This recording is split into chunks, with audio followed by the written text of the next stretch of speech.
All right. Ma first. Oh, let me look at these. I gotta get these hat trick predictions up. I don't think anyone. I don't think anyone had. Anyone was Has right. anyone Go ahead. has anyone had a hat trick yet this season? It Yeah, was Farabee. Farabee had one. That's the only one I can No, there was remember. another one. One sec. Oh, maybe not. Yeah, Pacioretty, Pacioretty. The night I won 500. Uh, Pacioretty.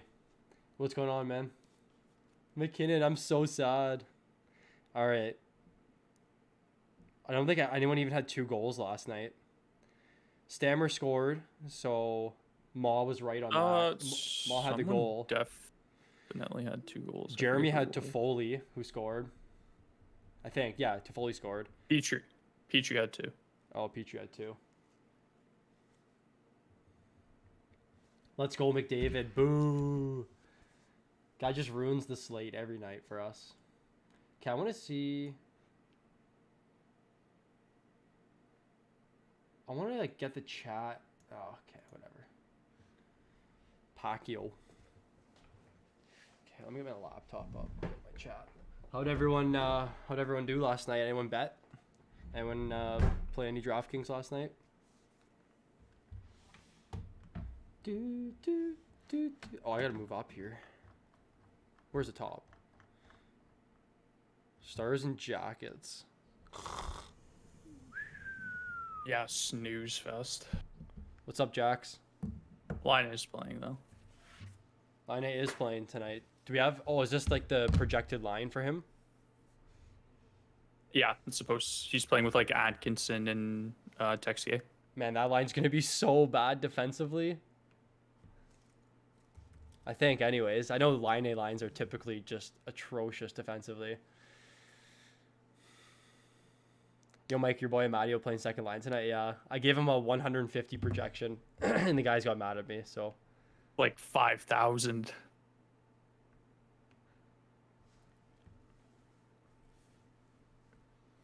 lots of people have Hatties.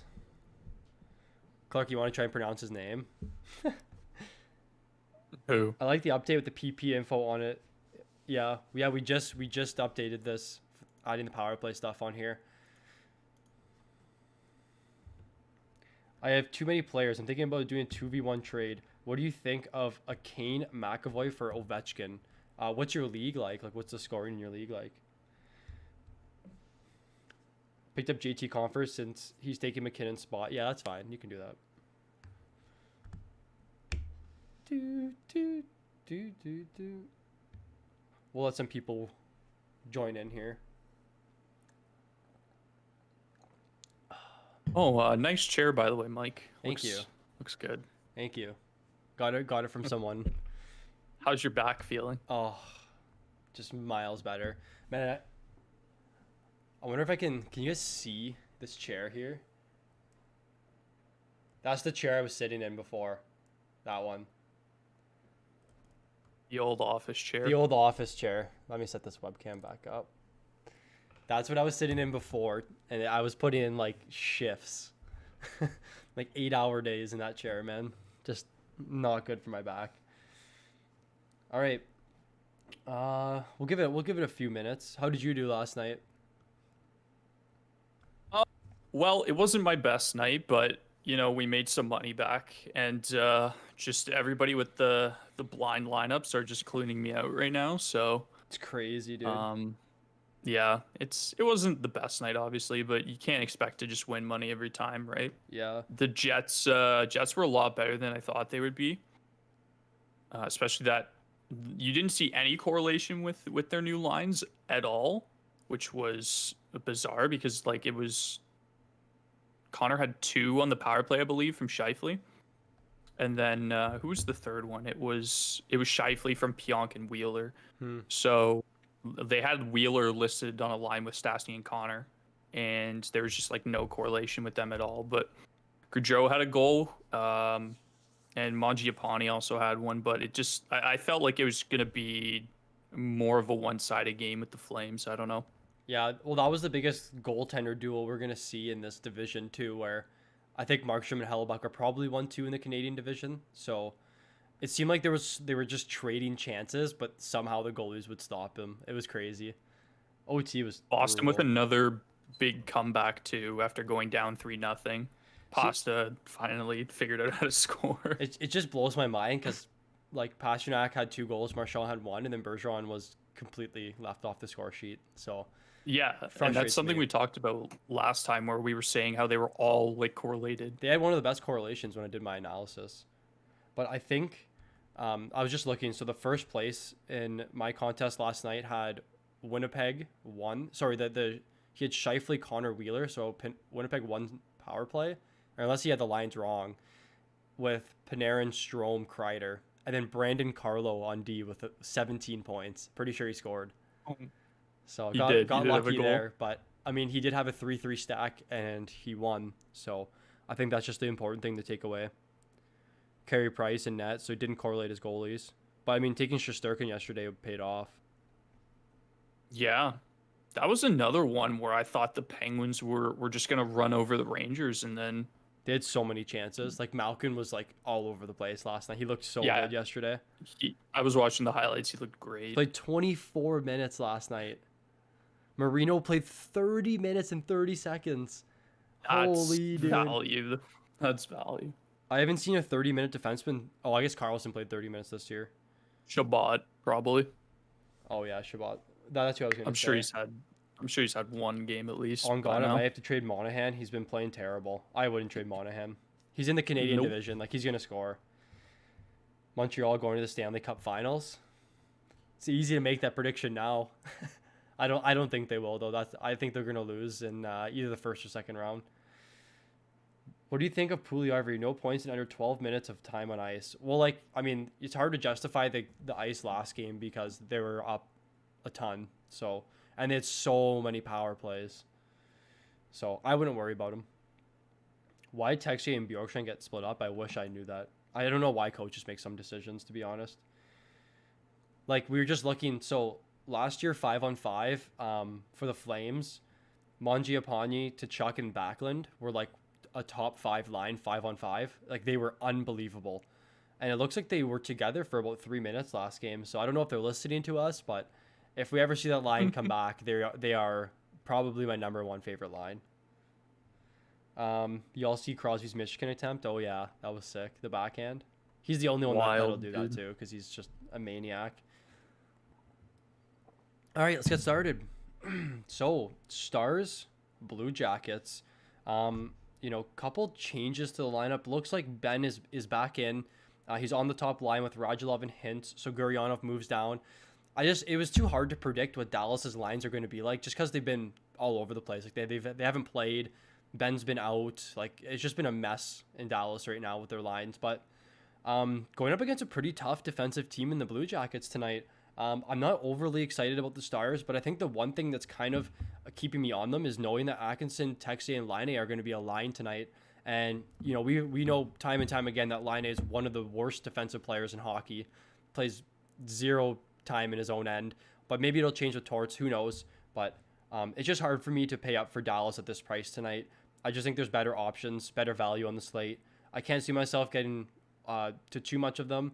And even on the defensive side here as well. Like, Klimberg's almost 7K, and he's a guy that doesn't even shoot the puck.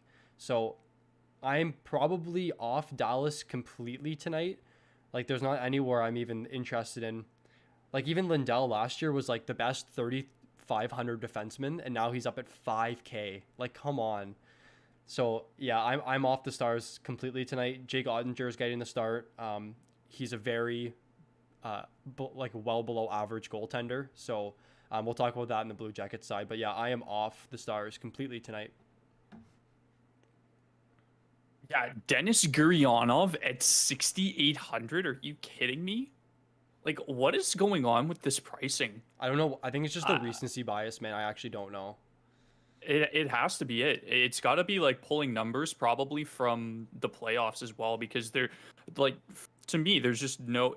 He's over a point per game right now, yes, but it's like he never shoots. He rarely shoots the puck. Like, he gets maybe like 2-3 shots per game, and he hasn't had a point in his last 2 games. and he stayed at the same price. So I'm confused with all these Dallas prices. I was gonna say maybe if you want to just like be a little contrarian, you can maybe get up to Klingberg at 6,900. I know tonight's a little slim in terms of high end D. There's maybe like one or two guys I like Dougie, maybe. Like it's slim for high end D tonight. So if you have the money, you could pay up for one of the Stars defensemen here. But like you said, they don't really shoot the puck too often. Like Heiskanen is always like a pass first kind of guy. Unless you're thinking the Stars are just going to run over the Blue Jackets, which I don't think it's going to happen. Like we saw it last game where I talked about that. I'm still not convinced that they know how to score goals. Like they get Ben back in the lineup. I think Rupe is in it at 1C here too. So it's going to be tough to get to some Dallas, but I'll definitely be underweight if not fade them completely tonight. Yeah, I'm just doing some digging. So this morning I kind of did a power play analysis. A penalty kill analysis. And this is for the first, some teams have 7 games, some teams have 12, but it looks like the Jackets are actually the most efficient team on the penalty kill. They have the least penalty minutes. They barely take any, they take about 1 or 2 minor penalties a game. And they've basically given up no goals. So I think that kind of justifies why I'm not even going near Klingberg tonight at all. So seems like the Jackets have tightened up their penalty kill, and that's a Torts thing. All right, so yeah, Blue Jackets side. So new face on the Jackets, probably one of the most talked about players this year. Patrick Laine up on the top line, so he adds a little bit more scoring to a pretty defensive Blue Jackets team. So I think overall this does benefit, especially Werenski and Jones, that now add a really high scoring winger, someone to add to the power play that has really good scoring touch. I did like Bjorkstrand on the top power play unit. You guys know I love Bjorkstrand, but I just think, you can't really take away Laine's shot at all. Like, it's so elite. So don't mind Blue Jackets won tonight. I was doing some digging. It looks like the Stars' first line have actually been pretty poor defensively. So I think this is a good matchup here for the Blue Jackets line. I'm not sure about how ownership's going to look because they are a little pricey, but all power play one correlation. Dallas has struggled a lot on the penalty kill, actually. So maybe this is a time where we see Werenski get a few assists and Laine a couple goals. We'll see. But line 2 here, I really like them as well. I think it's just crazy that Bjorkstrand's continually under 5K. Like, how are you telling me that, Rupe Hintz is 6,500 and then you go look at Bjorkstrand, he's 4,300. It's just really, really good value on the second line for the Blue Jackets tonight. All power play 2 correlation. I'm pretty sure Jones is also on the second power play unit, so I don't mind that. I can see Torts being a coach that does split up the power play units. I'm going to look into it as you talk, but I think the Blue Jackets are really good value tonight against kind of a depleted Stars team and no Hudobin tonight either, so I think that's a pretty important factor. And on the defensive end, Jones and Werenski have been slow, and yes, I get it, but they've both been one of the most consistent defensemen in the league the last few years in terms of minutes, power play time, peripherals, and even points. I think Werenski had 20 goals last season, so definitely going to get to some Blue Jackets today. Definitely going to get some to Blue Jackets defense. But there are a few other games that look even better than this one. But I just think going against the Stars, the ownership's going to be pretty low. So it's a good way to get an edge on the field.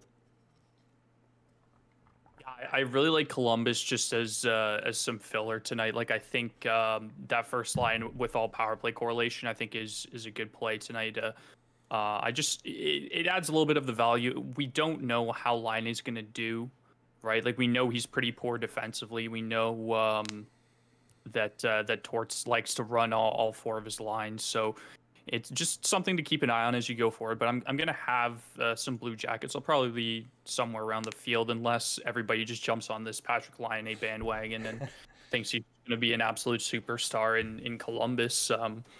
But I do like the power play idea. Just like correlating Werenski with your first line there, I think is a good option. And then line 2 is just a great filler. Like you always get some shot volume from Bjorkstrand. Roslovic's getting top 6 minutes now, so we'll see how he performs in that role. And then Boone Jenner's pretty solid. He's a little pricey in my opinion for 4,500, but it's still a pretty cheap line that you can get to. And then Jones for 4,900, I think that's a good price for him as well. Like just because of how much time on ice he gets. He hasn't been seeing his regular peripheral production. And then Korpisalo in net, I don't think that's your worst option, honestly. Like he's for 7,500, I think that's a good price for him. I think that's good value for a goalie. Yeah, and Dallas is kind of like a low goal scoring team. I think they were one of the lowest in the league last year. So, if Korpisalo can pull out a win tonight, maybe 3-2 win, he could pay off pretty good value. All right, Canadiens Canucks. So I did a little bit of an analysis today.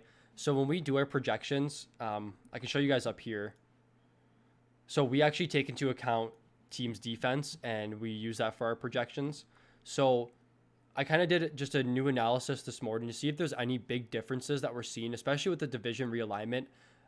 My hypothesis was basically that the Canadian teams are going to have way higher multiples.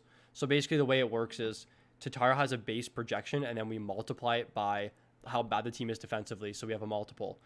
And I did it this morning. It seems like Vancouver is by far the worst defensive team this year. Like they are giving up chances at a crazy rate. And I know the sample is small, 12 games, but I figured that I would see if there's any big outliers, and Vancouver's been the outlier. So they're struggling defensively, like really bad this year. And I think just Montreal's again in another good spot. And it wasn't a surprise last night to see a 6-goal performance from them. So Montreal again tonight is unbelievable. I really like the first line and I really like the second line. The first line has proven time and time again that they're an extremely good 5-on-5 line. And I just think that the Canucks are a very, very favorable matchup here. They allow a ton of shots. So I'm going to get to a lot of Canadiens 1, a lot of Canadiens 2. And we saw Petrie with 2 goals and assists last night. Again, it's just so hard for me to go to him at that price. But I think he's sort of proven to me that he is worth it. And this Canucks team has just been atrocious defensively. So I think I'm going to actually get to some Petrie and Weber tonight. They're in good spots. The Canucks have struggled a lot on their penalty kill as well. Let me just pull that up here. Yeah, so the Canucks are actually one of the worst penalty killing teams. They're 5th worst in the league. And Weber is actually one of the best power play defensemen for scoring goals. So if you get a goal out of Weber tonight on the power play, like he's paying off 2x value. So I like the Canadiens as a whole tonight. You can't really go wrong going anywhere. So definitely give me some Montreal tonight. Yeah, for sure. Weber's price is great at 5,500. I think that's a really good spot for him. Anywhere under 6K, like that's really good value for him. Petrie at 6,700. I talked just briefly how there's not a lot of like high end D options tonight. Like it's Petrie, Dougie, and then maybe some Makar. I'm a little bit off him just because of the McKinnon injury. Yeah. But I think it's really Dougie and Petrie that are your high end D tonight that are going to get you some value and like you said, a favorable matchup against the Canucks. I think definitely it's a good spot, and you can take some price there for Petrie at 6,700. But I love the Canadiens as well tonight. I think we saw an absolute mismatch against Vancouver.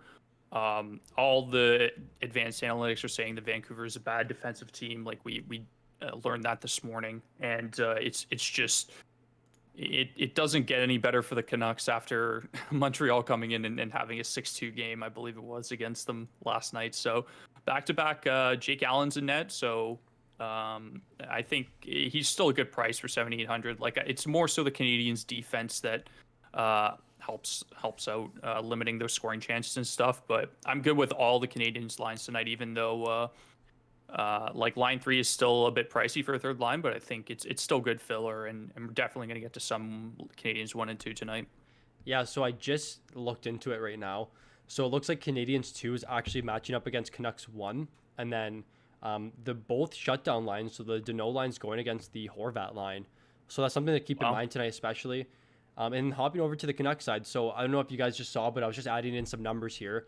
So it looks like this Canucks first line is atrocious defensively. So 3.64 expected goals against, which is really high. That's way above league average. So if this Suzuki line at 14.7 is going up against Canucks 1, like that's probably one of the best looks on the slate tonight. So I'm definitely going to be getting to some Canadiens 1. So now on the Canucks side, so I said last night that I was relatively off of them. I just think the Canadiens are a tough matchup, and I'm the same thing again tonight. I just think it's such a difficult matchup for the Canucks. The only thing I really like about them tonight, and again, going back to that same analysis, is Montreal has been brutal on the penalty kill. They're taking so many minor penalties this year. They're giving up a ton of chances each game. So I'm probably going to have some Canucks 1 just because of the power play 1 and the upside that is there with the Canadiens kind of struggling on the penalty kill. But Canucks 2, they look decent. They're pretty good 5-on-5. They're relatively cheap. They're a good filler stack for sure. I'm going to have probably more of them than Canucks 1. And on the defensive side, Hughes at 5,200. He's come down a bit in price. I still think he's relevant. He does match with the Horvat line, so they are playing the better 5-on-5 matchup, I guess. Because I feel like going against a Suzuki line, you're going to be in your own end the whole time. So I guess it's a little bit better of a matchup for Hughes, but if you're taking him, you're kind of taking him for the power play correlation there. And then Thatcher Demko tonight, 7,100. You can't really go wrong with him. The Canucks just let up a ton of shots, so Demko's always in line for the 35 shot bonus. You just got to cross your fingers that if he gets 35 shots, he lets in less than 4 goals. So I don't mind Demko at 7,100. Yeah, 7,100. Like he's still a good goalie, regardless. Going up against the Canadiens, that's like you said, the only thing you're worried about if they put up another 6-goal game. Like you're kind of out of luck there. But that's the reason why his price is low, right? It's a favorable matchup for the Canadiens. But we actually saw Quinn Hughes with 6 shots last game, so that's interesting and something to keep an eye on. Hopefully he can keep his volume up there. That would just make him a little bit more valuable in terms of paying that price for a defenseman, because usually his peripherals are pretty bad. But I think definitely going to have some Canucks tonight. It's not going to be a lot. I'll probably be just around the field, and I'll have some Quinn Hughes with them as well. But it's a tough matchup against the Canadiens, like we saw last game, and especially in a back-to-back. Like unless the Canadiens, like you said, take a lot of penalties, it's going to be tough for that first line to matching up against Suzuki, Drew, and Anderson especially, to see some 5-on-5 production there. So it's a little bit of Canucks for me. I'm probably off the second line altogether just because that Danault matchup is so good. And then I'm probably off the third line altogether. Yeah. So just a good matchup for Canadiens too tonight. Like they're probably going to be one of my highest owned lines actually. All right. Devils, Penguins. So it looks like NA is one of the best plays tonight.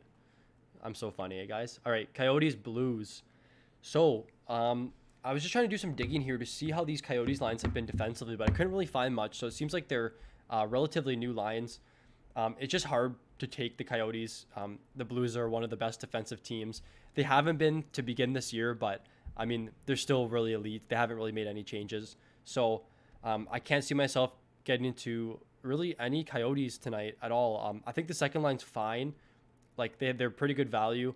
They should be relatively unowned, so they're a good stack that you can fit in with maybe one of the more pricier lines, and we'll get to those lines a little bit later in the slate. But not too much I like here on the Coyote side.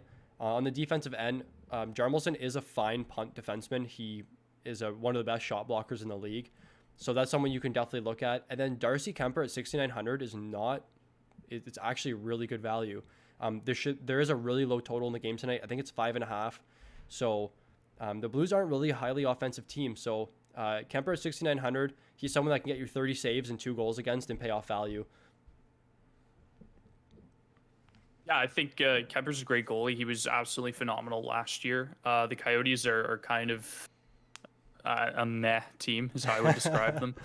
There's not really a lot of offensive upside here. There's nothing really crazy defensively as well. So if Kemper sees a lot of shots, like you're definitely gonna get value out of that. But I think this is just an absolute mismatch for the Blues. I think both. I'll talk about the Blues in a second, but it's just a tough matchup for the Coyotes. Like I don't think they're very good 5-on-5 as well. Like I remember tuning into that Arizona Anaheim game when I was watching Kemper, and they were like struggling to score on like a 5-on-3 or something. It was pretty brutal. So Chikrin, I like him for 5,300. I think he does get his peripherals. He plays a lot of minutes too. He sees power play one time, so I think that's an okay price for him there.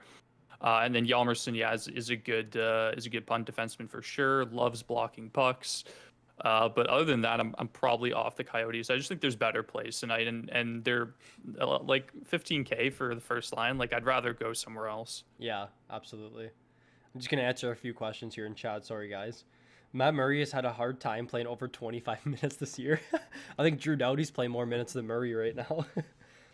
Kaliev's supposed to be fourth line tonight. That's interesting. He's going to be sick.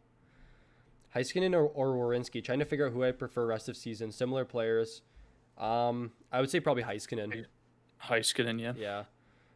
Crazy that Jeff Petry's top 5 in points. I know. He's actually I have Petry in my $50 keeper league, so I'm kind of happy.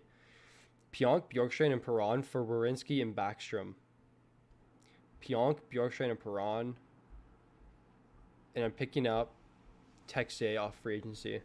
This is Miggs for sure. He's been asking about this trade forever. What do you think? I would probably keep Pionk, Bjorkstrand, and Perron, personally.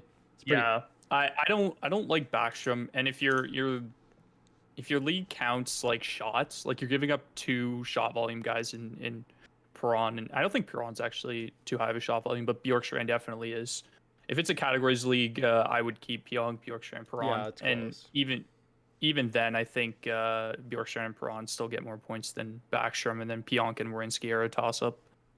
Do you think Gaudreau is a sell high? No, I think he'll maintain. He has such a good track record. Trade Kaprizov for Hart? Yeah, I would do that. That's a good trade. If that can go through, yeah. I keep Pionk, Bjorkstrand. Oh, Mott or Cahoon? Need to drop one. Probably Mott.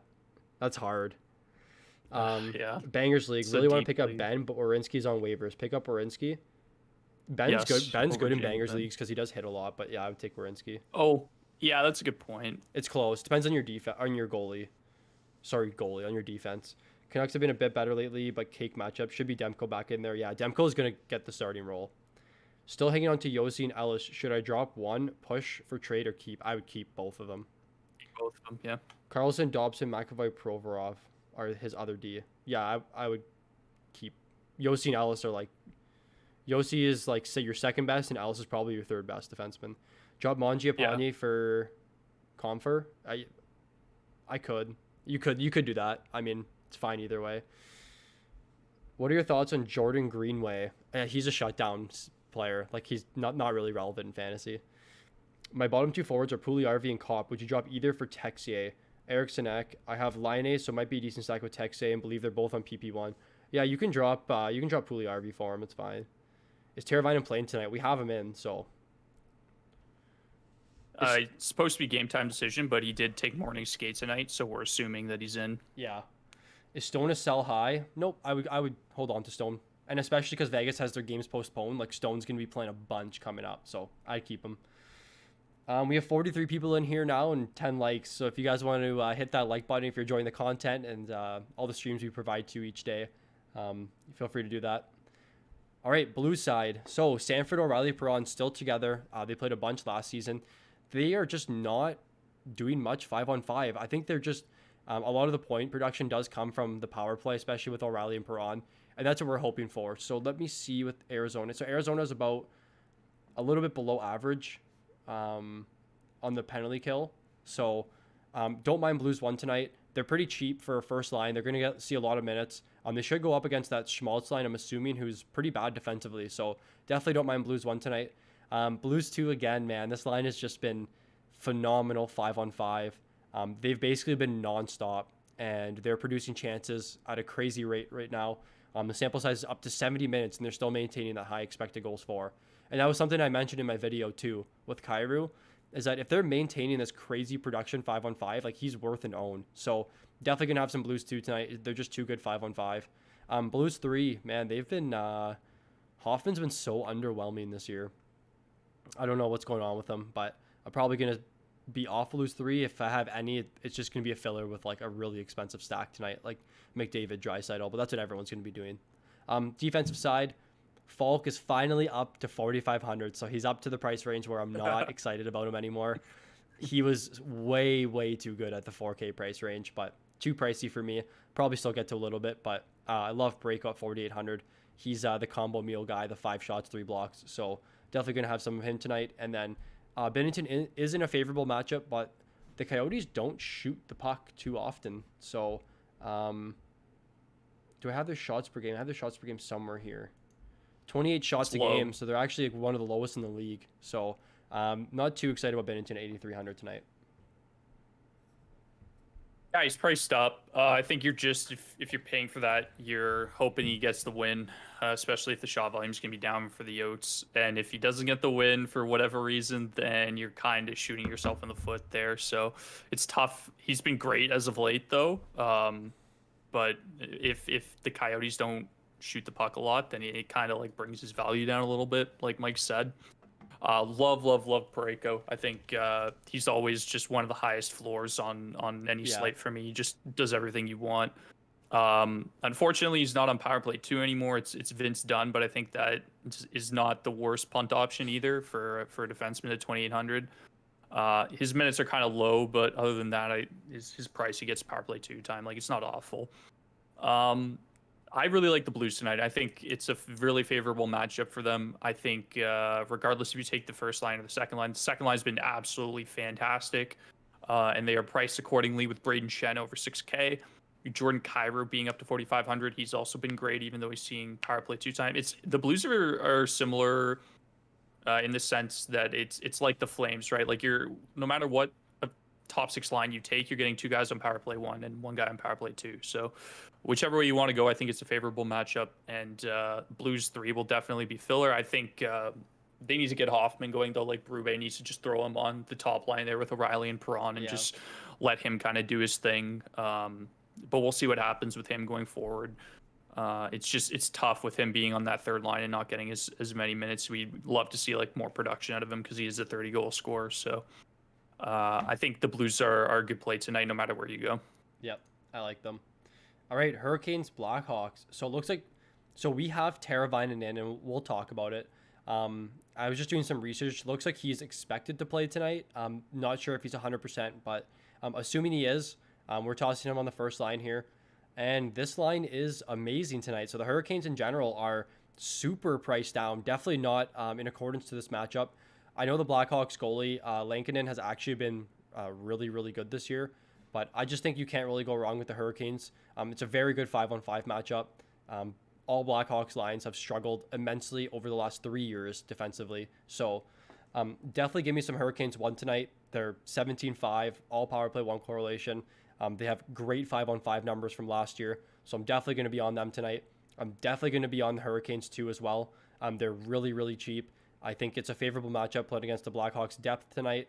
I like that Trocheck's on power play 1, and I'm completely fine with Niederreiter and Nichas also getting power play 2 time, even if it's 2-3 minutes a game, or even 1 to 2 minutes a game. I'm still happy with that. And on the defensive side, so Slavin is back tonight, or is expected to be back, and that's great value at 3,800. He's a defenseman that plays like a ton of minutes, one of the highest minutes in the league last year. So definitely gonna get to some Slavin tonight. Definitely gonna get to some Dougie. Dougie is one of the highest shot volume defensemen. He is basically the same as Brent Burns. He is priced accordingly, but you definitely can't go wrong with taking Dougie tonight. And then Reimer at 8,200. I think that's a good price, given the very, very favorable matchup tonight for the Hurricanes.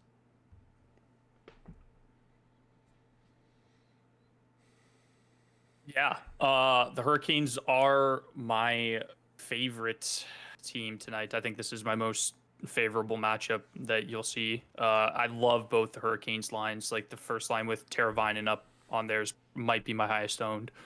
Second line is great. I think Trocheck is just right at home there with Niederreiter, and Nichas brings the price down a little bit as well. So I think that's a really good filler line as well. And then the third line, I think it's a sneaky play tonight just because they're kind of priced down, like 2 min-price guys on there. Dzingel gets power play time, Jordan Staal as well. If you're trying to pair them with like a really expensive line, I think that's not your worst option in a very favorable matchup for the Hurricanes. Dougie's probably my highest owned D tonight as well. He just does everything you want out of a high price D, like power play 1 time, shoots a lot, blocks a lot, plays a lot of minutes. So Slavin is listed as being in with playing on the top pairing with Dougie Hamilton, so that is great value if you do get to some Slavin tonight for 3,800. I just be careful. I don't know how his peripherals are outside of that, so he could be like a ghost minutes guy. It's just something to keep an eye on. They're good. He's good? Okay. Yeah, like his projection's pretty high. Okay. Sorry. And no, you're good. Jake Gardner for 2,900 is as well as a good punt option. I think just getting some power play 2 time. Like I said, his minutes are kind of low, kind of similar to where Dunn is at in the same position. But Reimer for 8,200. So this is interesting. I don't know how James has played as of late. I think he's got a positive record. Yeah, he's been good. And a fairly decent save percentage. So I think for 8,200, you're fine. I wouldn't be too worried. Like, the Hurricanes are just used to having Reimer and Mrazek and net, and they'll more than often not find a way to get the win. So hopefully the Blackhawks just decide to shoot a bunch, and Reimer will pay up to his value. Absolutely. So I'm just looking into Slavin last year. He had 145 shots and 107 blocks. In 68 games, and then had 30 apples and 6 goals. So yeah, really good. 3,800 is very cheap for him tonight. So Blackhawks side, just a really tough matchup against the Hurricanes tonight. They are a very deep team. I also wouldn't be surprised if we saw the Stahl line go against the Kurashev, Kane, Janmark line, assuming that's what the line's going to be tonight. I think you said DeBrincat's back. Could be back tonight. He's day-to-day. He's off the COVID protocol, and he did have a morning skate. So we'll see with him as well. Yeah, I mean, DeBrincat makes the line worse defensively anyways. So don't mind the Blackhawks too much tonight. That Kurashev guy has been making lines unreal 5-on-5. I don't know what's going on right now. But I think the only thing I'm going to do with the Blackhawks here is maybe give them a power play stack. It's just such a brutal matchup tonight against the Hurricanes. All 3 lines are unreal defensively. And with Slavin back, it just makes them even better defensively. Like, he led the league in takeaways the last 2 years. His plus minus was like a plus 35 last year. So it's just a really tough matchup here on the Blackhawks side. But they are projected to score over 2 goals tonight. So it has to come from somewhere, assuming it's going to be Kane. But he is really pricey tonight. On the defensive side, Murphy at 6,100. Remember him last year at 38. I think I bring this up every time, but he was so good last year, and he's just priced way too high. So is Keith. But I don't mind DeHaan at 3,600. He is a block machine. He's someone that you can look for to just get you 3 blocks and maybe a shot, and he'll pay off 2-3x value. So I don't mind that. And then Lankinen here, the shot volume is going to be there. So if you want to punt and take a goalie for cheap, and you're not going with Kemper or Demko, I think you're fine taking Lankinen here. Yeah, the Connor Murphy price baffles me, especially a guy that's not getting any power play one time. I just think he's kind of had a hot start, and they're just pricing him according to that. But I love Calvin DeHaan for 3,600. I think that's a great play. Like you said, he blocks a lot. He was and he will continue to do so, being on this Blackhawks team that's going to get absolutely shelled no matter what matchup they go against. Yeah, the DeBrincat thing is going to be a game time decision, so keep an eye on that. If you have him in fantasy, I'd definitely wait and see for that. But in terms of DraftKings, I probably won't take him. Unless, like, let's say he gets put on the top line instead of Janmark, right? And he plays with Kurashev and Kane. And if Kurashev is as good as like he's hyped up to be, like, that could be a pretty kind of contrarian line to take. I don't think like Kane's price is up there at 8,300, but I'm just gonna check what DeBrincat's is quickly. Yeah, no worries. But I think so he's 6,600. So obviously he brings the price up, but just a contrarian play, right? Like, Reimer isn't. I wouldn't call him an elite goalie by any means. And if the Blackhawks get a power play, Kurashev's on PB2, but I don't know. It could just be a sneaky play, just something to look at. Going into lock there. But other than that, I'm probably not getting to any of the Blackhawks. We have seen Dylan Strome producing early on, though, so that's something I'm going to continue to keep an eye on. Like, it's a cheap line, right? So it could use it as a filler, especially with some of the more expensive lines on the slate tonight, just to, like I said, be a little bit contrarian. The Blackhawks are never going to be in a favored matchup, I don't think, unless they're playing like Detroit or something. Yeah. But even then, it's tough to get to these Blackhawks lines, especially when they're not like loading them up. Absolutely. Like, if it was Strome, Kane, Kubalik, then maybe I could make an argument for it. But even then, the price would be really high, right? Mm-hmm. Yeah, I was just doing some digging into DeHaan quickly. So last season he had 73 blocks in 30 games, which is high. He's at 20 in 10 games so far, so he's definitely a good peripheral guy, someone that has a decently high floor. So if you're looking for a punt defenseman at that price, and you're not taking Slavin, I think you're fine going DeHaan.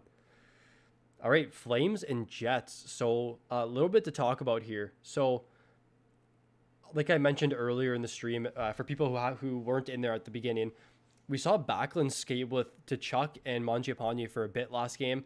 Looks like they were kind of changing things up. That line was unbelievable 5-on-5 last year. One of the best DraftKings lines that I've seen since I started playing.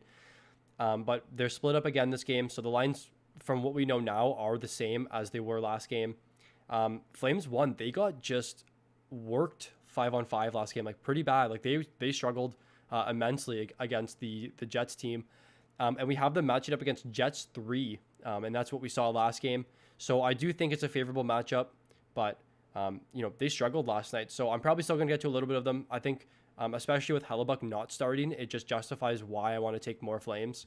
But Flames 2 tonight, they're going up against the Jets top line, who time and time again have struggled defensively. So I just think it's a really favorable matchup here for Flames 2. Gaudreau and Monahan are both on the power play 1. You know me, I always love my Mangiapane. So I'm going to be taking some Flames 2 tonight. The Jets have been getting into some power play trouble as well.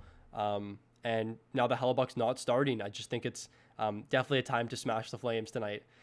Giordano up at 6,500. He is way, way, way too pricey for me. And I say that about Petrie too, but I would rather take Petrie by a mile over Giordano. And then Rasmus Andersson again, 5,400, just a little too pricey for him.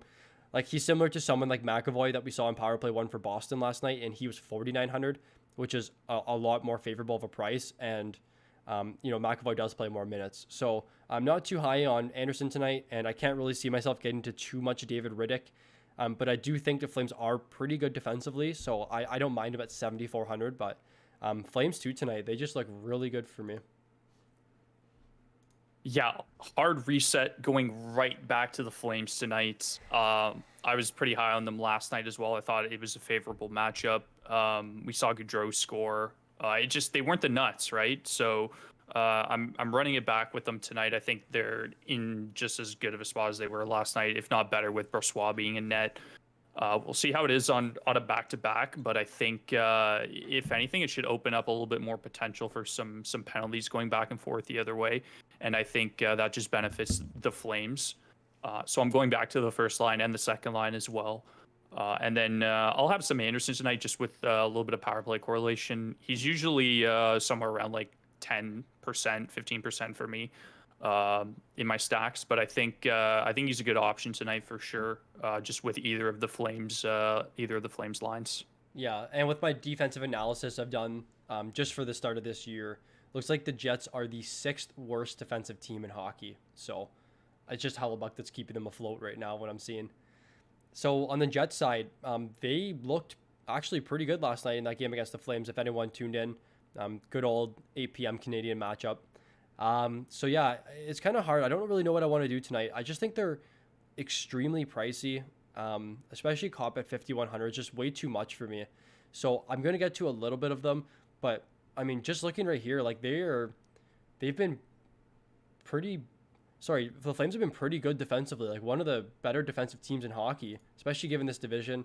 But Riddick is a below average goaltender. I know Chris Varelli in the chat here thinks he's an elite starter, but from what we're seeing there, they don't really get into penalty trouble too often, and they're pretty good 5-on-5, the Flames defensively. So I'm going to get to some Jets tonight. If I'm going anywhere, it's probably going to be the second line. They just have a ton of value, and they're all in power play 1, which I really like. Not too excited about Morrissey. He did have a power play assist for once, but him playing power play 1 at 4,300, plays a bunch of minutes. He's good value, so you can't really go wrong taking the Jets 2 tonight. But I'm not overly excited about Jets 1, just with that pricing. Too much. Yeah, it was weird. Like, they switched their lines yesterday, and then we didn't see any correlation in goals at all. I think if you're going anywhere, it's second line, just because they all have power play 1 correlation. The Morrissey Pionk thing is still bugging me. Like, I'd rather they just put Pionk there, like you said, but Scheifele, Ehlers, Copp, we didn't see.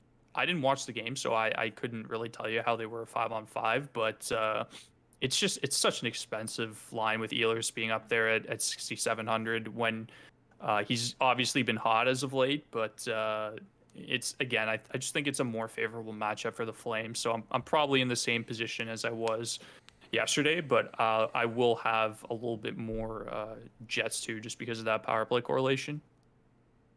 Yeah, I like the power play correlation. It's hard to get away from that. Um, Yeah. all right, Wild Avalanche. Definitely some big news in here, but we'll talk about it when we hop over to the Avalanche side. But Wild kind of in a blender tonight. It looks like Luke Johnson is making his. Actually, I think he played last year, so he's in for the Wild tonight. He was pretty good in the AHL last year. I think he had 18 goals in 41 games. I looked into it just before we started, but not too much to like from the Wild side tonight. They're a little pricey for me. Their lines are all over the map. I think the Avalanche are a really good defensive team. They're actually one of the best in the league, and I think a lot of their defense strains from their ability to keep the puck in the offensive zone. And I do know that McKinnon's out tonight, and that does give the Avalanche a little bit of a decrease in terms of skill offensively, but I don't think it's too bad. There's not too much I like here from the Wild side. Brodin's up at 4,200 now.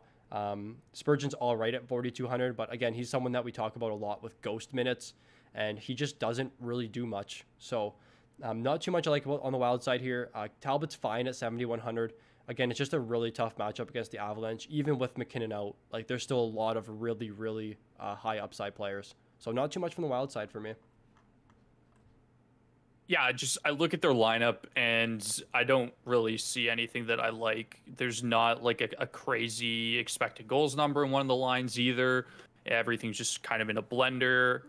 I don't know what's going on with this Wild team, but no Dumba either. So if anything, that'll take a little bit of a hit defensively for the Wild. I'm probably just fading them tonight. Like there's not a lot that I like. There's not a lot to get behind here with the Wild. So I'm probably just fading them. Brodin is maybe the only guy I would get to at 4,200, just because of his peripherals. And believe it or not, I think Cam Talbot's actually a good price goalie. Like 7,100. That's pretty much like min price is what we see for goalies, somewhere around there. Against an Avalanche team that's going to shoot a lot, and who knows, maybe they just somehow keep the game tight. Yeah, not too much to like. I'm just looking. So it looks like when McKinnon was out, Comfort did move up, but so did Kadri. So something to watch. We have Kadri. I have Kadri here playing 4 minutes last game with Landeskog and Rantanen, and then Comfort played 1 minute with him. So something to definitely keep your eye out for here on the Avalanche side. But yeah, big news. McKinnon's out. Really sad. He's one of my favorite players. I have him in a lot of my fantasy leagues, but you got to work with what you got here. So we have Comfer on the first line. That's what Dilly Faceoff had. But from what I'm seeing here, it looks like Kadri did skate more with the first line. So we're just going to go with what we got here now. With Comfer on the top line, it's just a tough matchup against the Wild. They're going against that Eriksson Ek line, who has been their proven shutdown line time and time again. They were unbelievable last year with Marcus Foligno there instead of Hartman. They were shutting down teams' top lines every night. Like, it was crazy to see. And it looks like the Wild have found some pretty skilled defensive players with Greenway and Eriksson Ek. So I think the Avalanche won are just in a pretty brutal matchup tonight, but I'm probably going to have just a little bit of them. I'm not going to be overweight. And the Avalanche too tonight, assuming Kadri's there, really good value. Kadri's one of the highest volume shooters. I like Burakovsky and Saad's upside. And now that McKinnon's gone, they have Comfort playing on the top power play. I can't really find anything to who filled in, but Comfort only played a minute 50 on power play last game. So my assumption is going to be Burakovsky's actually going to move up to the top power play unit. So do like Avalanche 2 tonight. Good value. If Burakovsky's on the first power play, he's good value as well. Defensive side here. Love Bowen Byram tonight. He was second on the Avalanche in 5-on-5 minutes, and he was second for power play minutes on the D end. So Makar played 4 minutes on the power play, and Byram played 3:52. So Byram is getting a shot on the top unit. He's starting to shoot the puck a lot more. He's looking way more confident out there, and I think this is a time that we can see maybe a 2-assist game and a few shots from Byram tonight. I also like Grubauer at 8,100 because the Avalanche are always going to be favorites in these matchups. Yeah, Grubauer's a good play for sure for 8,100. Just like the Avalanche should come out with the victory here. I don't see the Wild giving them too much trouble. You guys know I'm a huge Bowen Byram fan, and just seeing him excel already just makes me so excited to watch him because the guy's, like I said, I say it every time, he's going to be an absolute stud. And for 3,300, if he's getting power play time, like that's good value, and he's starting to play more minutes, right? So I think 3,300 is a good price for him. Cale Makar at 68, like I said earlier, I'm a little bit kind of more conservative about him tonight, just because no McKinnon. We see a lot of correlation between Makar and McKinnon and Makar and Randon on the power play, just as that kind of triangle at the top there of the power play. So I'm a little bit off of him tonight just for 6,800. His peripherals just aren't at an elite level for me just yet. And then the Avalanche, I like the second line over the first line. I think it's really similar to when you see Zach Kassian move up with Connor McDavid and Brian Nugent-Hopkins. Like, you're not going to go out of your way to drop a top 6 player to pick up Zach Kassian because he's playing with McDavid and Nuge. So I think it's the same thing here for Compher. I think it could even be Kadri, right? We don't know. And if it's Kadri, then I'm definitely going to take some of that top line. So we'll see what happens. I might just start doing like a power play stack with Kadri, Rantanen, and Landeskog. But I'll definitely have some of the second line tonight, and then depending on who takes first C there, I'll have a little bit of the first line for sure. All right. So, Senators Oilers. I'm sure everyone is tuning in for this one. I'll just answer a few questions because I might be talking for a little bit on this one. So, Neil out. Looks like he's a healthy scratch from what Varelli's saying. I'm in a points league. I have Laine and Texay. Would you recommend dropping Texay for Teravainen? Yeah, I would definitely pick up Teravainen if he's available. Not saying I love the Wild for DFS, but I think they've looked pretty damn good so far. Strong defensive game, and a lot of shots they've let up are low quality. Yeah, I think if you're looking at it from that standpoint, it's probably worth it to just take their defenseman and maybe Talbot. It's hard for me to justify taking a forward line on a really high defensive team, but I definitely agree they're a good real life team. I'm in a points league and I have Laine and Texay. Would you recommend? Oh yeah, I would drop them. We played hockey as a kid with Bowen Byram. I couldn't even imagine. That'd be sick. That's crazy, dude. All right, Senators, Oilers. I don't like seeing Connor McDavid's name on these slates anymore. I'm sick and tired of this. He's just ruining it for me every night. So the big takeaway, guys, from last game. I think the Oilers scored 5 power play goals or 6 power play goals last game. So I have the numbers up here. It looks like the Senators actually dominated Edmonton 5-on-5, pretty bad. And they just got into really, really tough penalty trouble. And when I did my analysis today on penalty kills for this year, obviously the Senators were number 1. They've been struggling a lot on the penalty kill. They don't have any goaltending to get them out of the high danger chances. But I'm going to be taking Senators 1 tonight. So they worked the Draisaitl line pretty bad last game. The Draisaitl line's pretty bad defensively as well. Love the Senators 1 tonight. I would love to see Batherson up on the top line for all that power play 1 correlation. But Norris has been extremely good this season. Brady Tkachuk is always, always, always good. I think the second line here also is pretty good value, but they go against the McDavid line, who is a lot more difficult of a line to face. So probably going to be off Senators 2 tonight. And on the defensive end, I think the biggest thing I want to talk about here is Mike Riley. So he's playing power play 1 tonight. He saw a huge increase in minutes last game. I have it here. So he played 5:52 on the power play, and then another 15 minutes 5-on-5. So Riley seems to be stepping into Shabbat's role temporarily with him out. So I definitely like that. And then you guys know the 10-foot pole tonight is going to be Hogberg. It's pretty obvious. Yeah, that's looking like a 20-foot pole to me right now, and his price is 6,600. So, I like the Sens 1. I like Sens 1 just as much as you like Sens 1. I think they're a good option. They're always good analytically. They always are good at 5-on-5, and Brady is an absolute machine. So I'm gonna get to some of them tonight, in hopes that the Oilers are just all gassed out from last game. Yeah. I don't know, dude.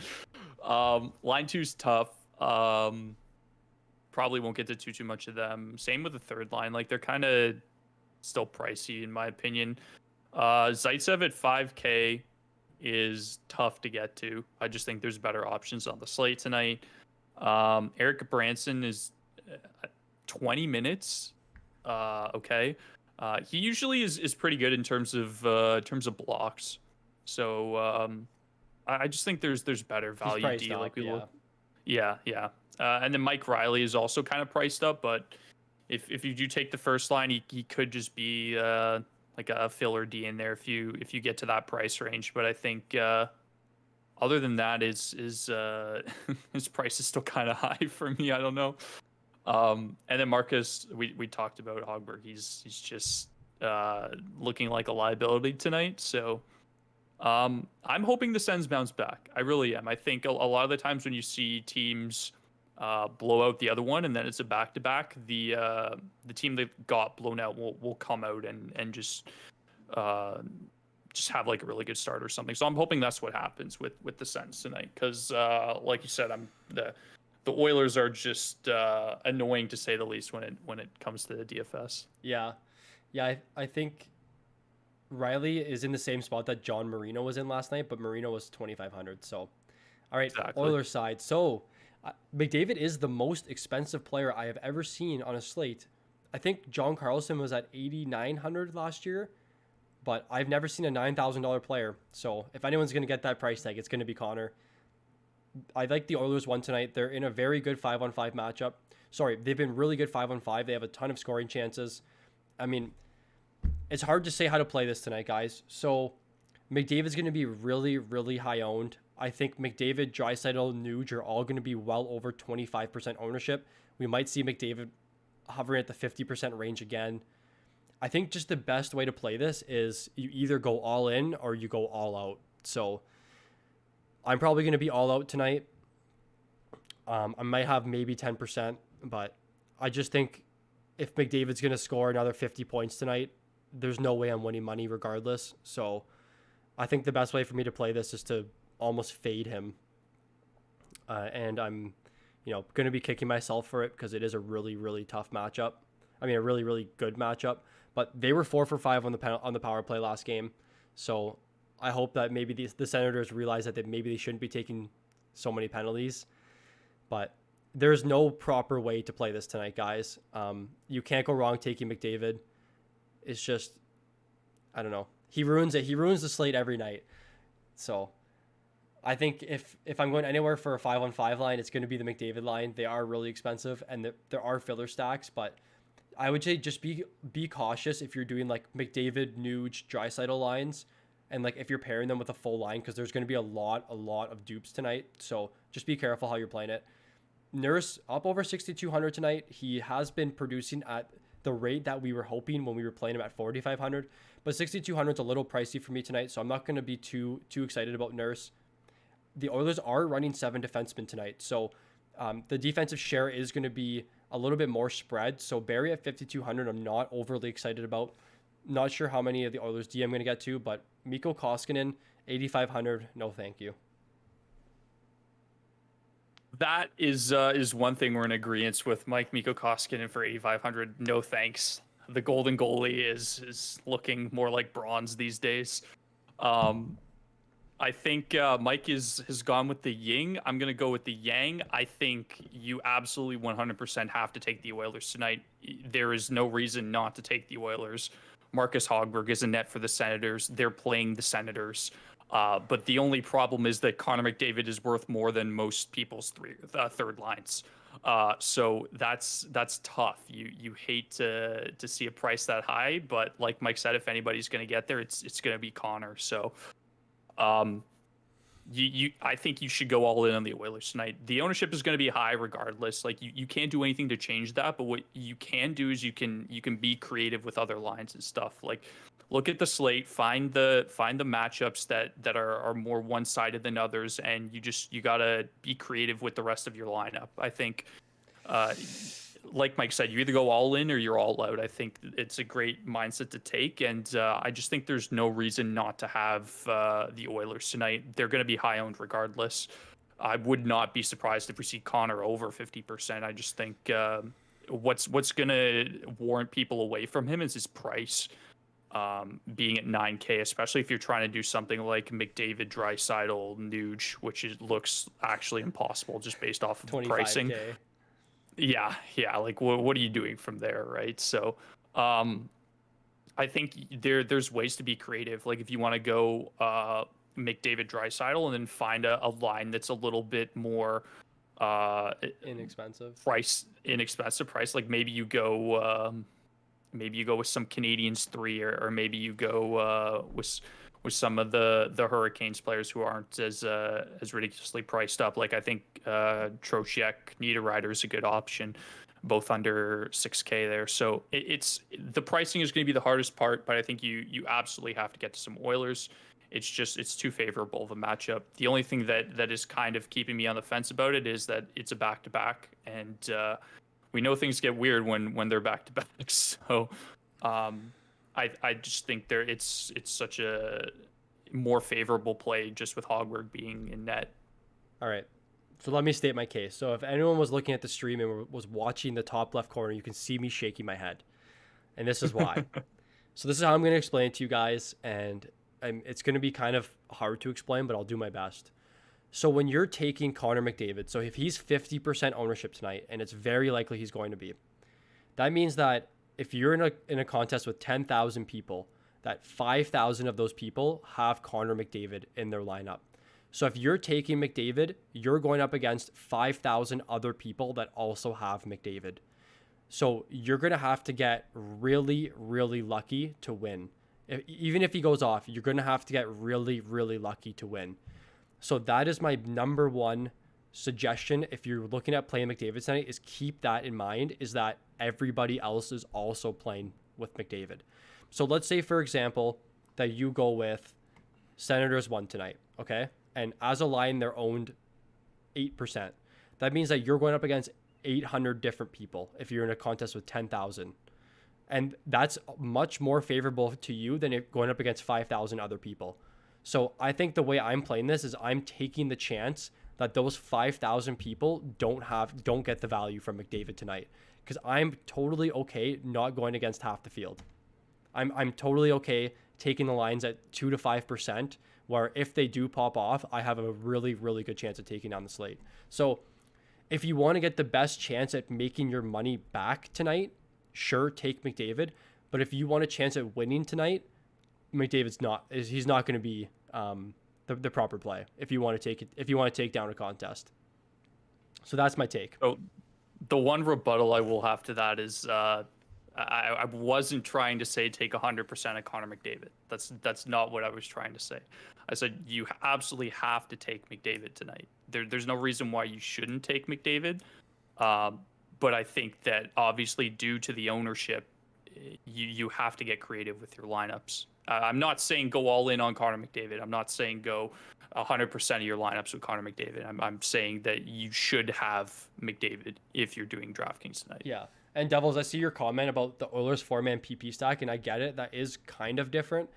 I guess Neil is out tonight, because I was going to say Neil had 2 goals last game. So he would have been high owned tonight if he was playing. But even the power play 1 stack still going to be extremely high. There's no way people are pairing McDavid or Puljujärvi with that first line. Like, I think if you're taking McDavid in your lineup, 90% of the other people are also taking Draisaitl. But I mean, I have no way to prove that. I just know that Draisaitl, McDavid, the Nugent Hopkins were all in the top line, the top scoring teams last night in DraftKings or 2 nights ago. So just be careful what you do with the Oilers tonight, guys. So I'm more of an analytics guy where I would rather play against 10% of the field than 50%. So that's just my take on it. Yeah, no one will play Chiasson. I wouldn't even play him. I think he's just a really below average player. Like they don't even give him the puck on the power play. But that's the way I'm playing it tonight. So Buddy in the blue has to be Italian. What's the clear giveaway? What's the giveaway that I'm Italian? Is it the facial hair? Because it's definitely not the accent, because I have a really northern accent from what I've been told. Do you guys think Zach Parise will go back to PP1 Thursday when Fiala comes back? I hope so. Love Fiala. All right, Ducks Kings. So this is kind of a different matchup tonight that we're seeing. So it's 2 relatively below average teams. I think both of them are in kind of a good spot tonight. So Ducks 1 is really, really cheap. They're almost an 11K first line. So you can't go wrong taking Ducks 1 tonight. The Kings are actually a pretty good defensive team. They have no matchups this year yet, and I don't know who's going to be playing against the Kopitar line, which is going to be a tough matchup. So I would assume the Kopitar line's probably going against the Getzlaf line, and that only intrigues me more to take Ducks 2 tonight. We see Mike Amadio up on the second line for the Kings. He's, a bottom 9 player, a bottom 6 player. So I think it's a favorable matchup here for Ducks 2. I really like Henrique. He's been unbelievable 5-on-5.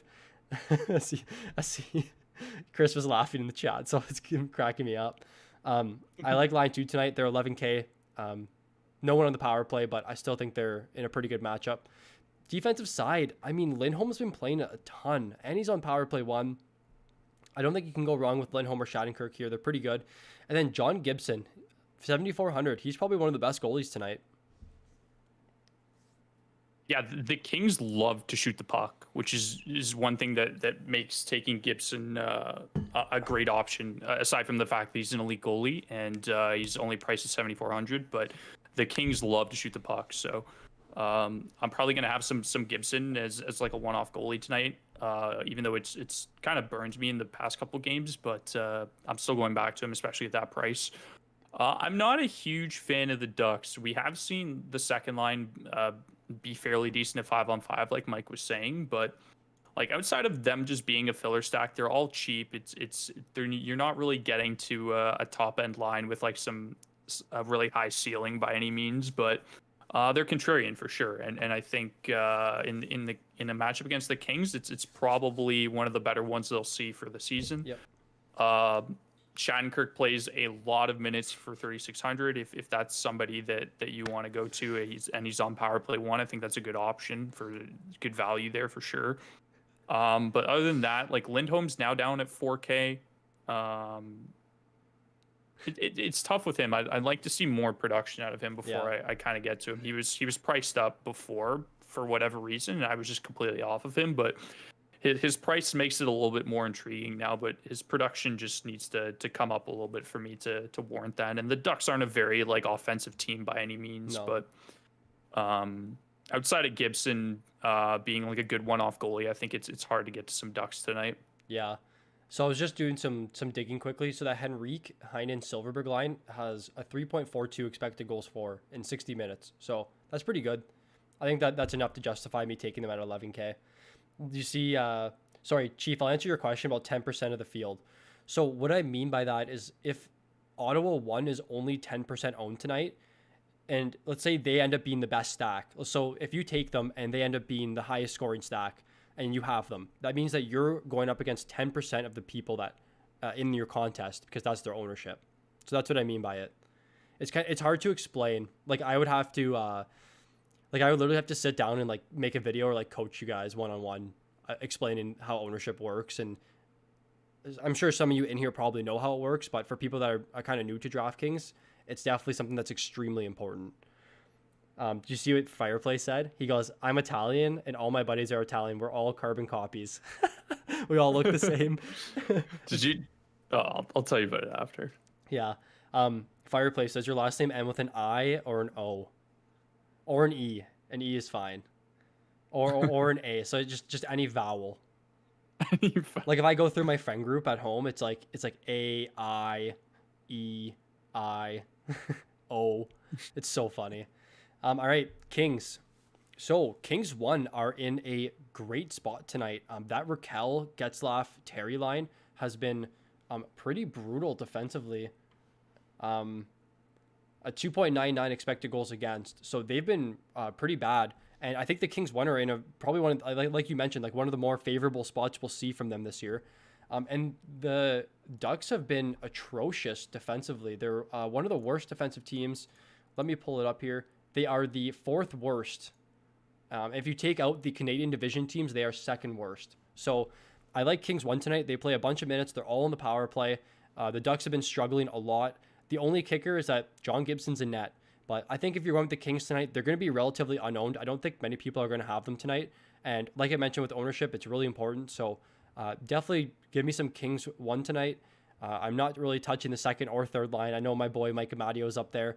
Hope he scores tonight. But on the defensive side, a lot of really cheap price defensemen. I think it's fine if you go Doughty tonight, actually. He plays a ton of minutes. He's a guy that can get 2 or 3 power play points for you. So I don't mind Doughty tonight. Jonathan Quick, you know, it's not the worst. This might be one of the only times I'll say that, but I don't mind Jonathan Quick tonight. The Ducks just don't score goals. So it's not bad. Yeah.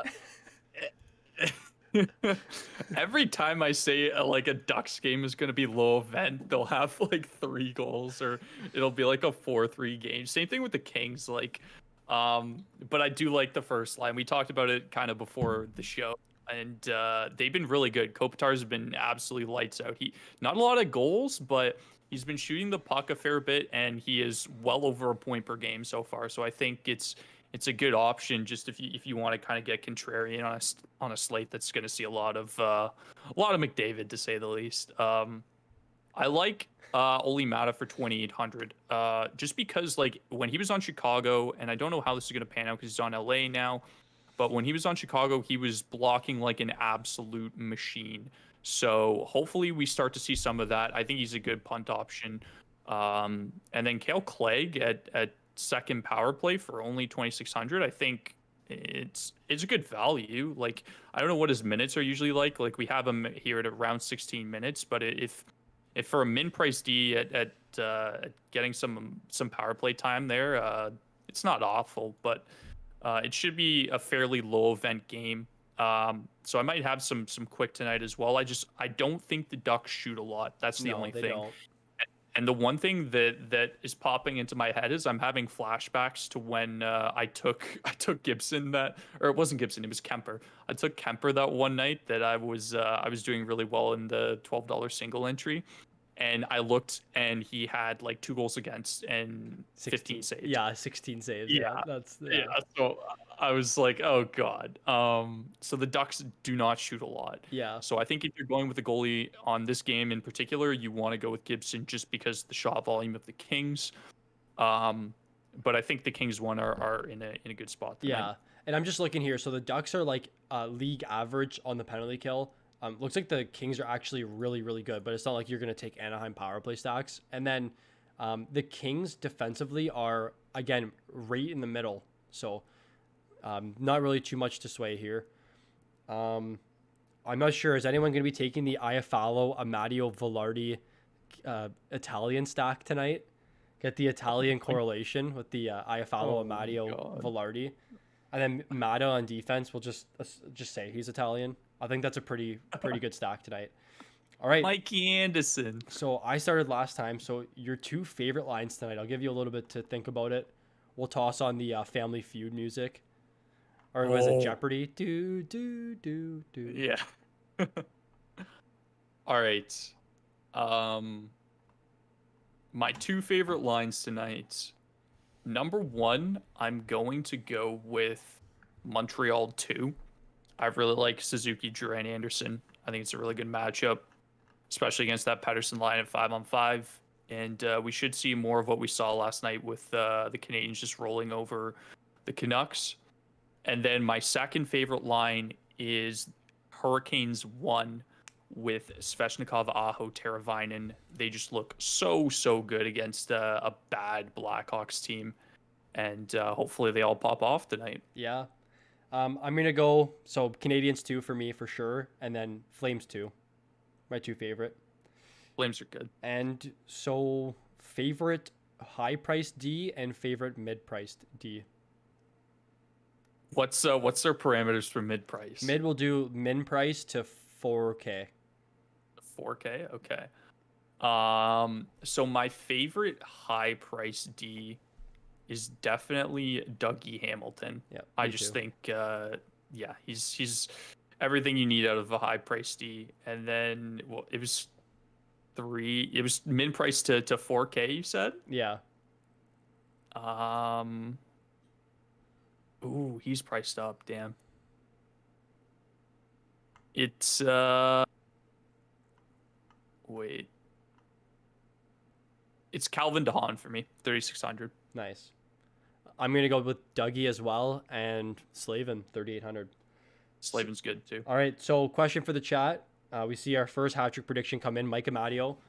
If everyone wants to toss in the chat their hat trick predictions for tonight, I have them from yesterday. A couple people had a few goals, but there was no hat tricks last night. So if everyone wants to toss in their hat trick predictions, I have a little Excel sheet here. I'm going to be posting who everyone's hat trick predictions are. Who is your hat trick prediction tonight? My hat trick prediction tonight is Andrei Svechnikov. All right, so we got Svech. We see a channel with Kaliev. My hat trick prediction tonight. Always troll picks, dude. In his debut, Patrick Laine. Oh, Mike, don't get people excited about Laine. Devils is Leon. See if we got a couple more here. Christmas going with Francisco Totti, the Italian striker. Christmas, was it 2007 when we won? Buffon? Vrelly's also upset because Mike ripped him about Riddick, so he's like he has to bring up a one-liner. He's not happy. Kyle Connor's good. I like that. Mall with Petrie, our first defenseman on here. So we have Ray with Cope.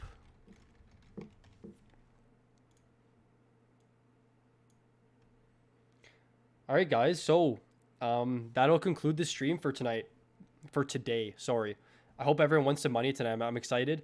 If you guys aren't following our Twitter, follow us at @fantasy_puck. We post any line changes, any major updates in the league, as well as we have some pretty humorous content to boot. So also, if you guys want to join our Discord, we are growing pretty fast. We're well over 100 people in there now. Lots of hockey talk, lots of DraftKings news, any line changes, any players to stream, everything will be there. If you guys want to support the channel, head over to our Patreon. We just added our third tier for $5 a month.